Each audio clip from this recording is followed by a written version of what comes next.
Hispaniola really took a toll on Fred. Good late morning, I'm Mike Naso with this 11:30 noon update on the tropics here on the Tropical Video Update page on YouTube. I gotta tell you, Tropical Storm Fred has weakened dramatically. It really got beat up by crossing the mountainous terrain of the Dominican Republic and Haiti. It's now north of eastern Cuba, and it does not look good at all. We'll talk about it. In contrast, we have our invest area. It's not a tropical depression yet, but I think it looks pretty good. It is moving a little too fast. It does have some easterly wind shear, it looks like. But this could be a tropical cyclone headed towards the northern islands in just a couple of days' time. So we're going to talk about both these features. Let's start with Fred as of 11 a.m. Eastern Time. The ill-defined center of Fred was at 20.9 north, 74.4 west. Winds of 35, if they're that strong, probably mostly in gusts well away from the center. West-northwest at 14. That pressure, 1,013 millibars. That is so high, ridiculously high. I think I had a thunderstorm here in the Midwest that had a lower pressure than Fred.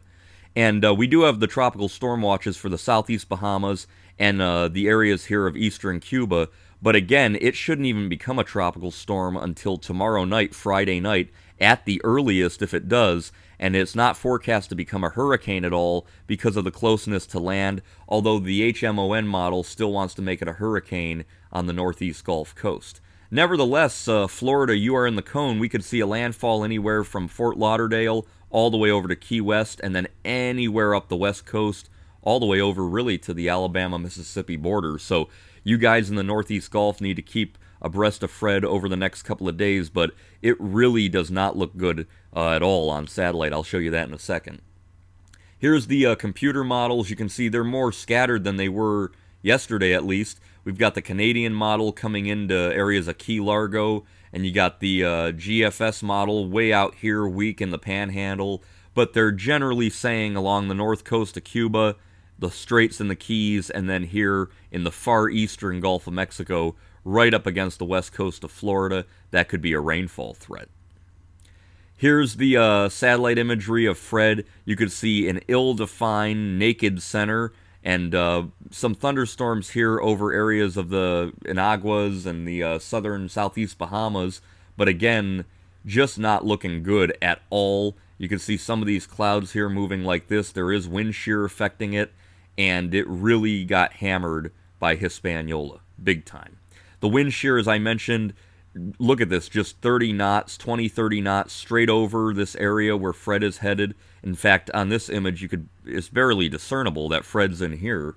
Can't even really tell, and that is not good for development at all. You can see high wind shear values. They might decrease a little as it gets closer to Florida, but not half as favorable as it could have been.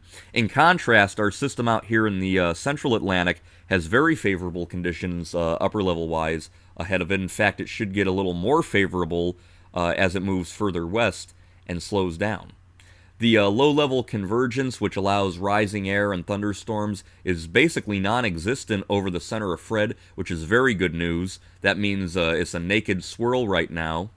And again, that's in contrast to our invest, which has high low-level convergence, which is showing signs of development there in the central Atlantic.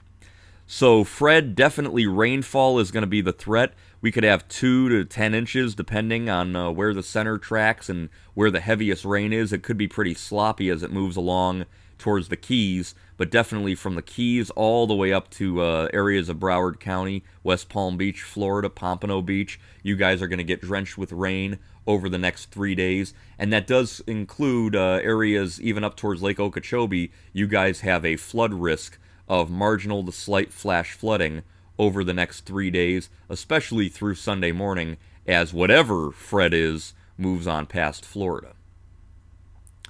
Looking out further, our system we've been watching, holding together, look at this loop, it holds together very, very, very well all the way across the central Atlantic, and it's looking very impressive. I think it's more impressive than it was even yesterday.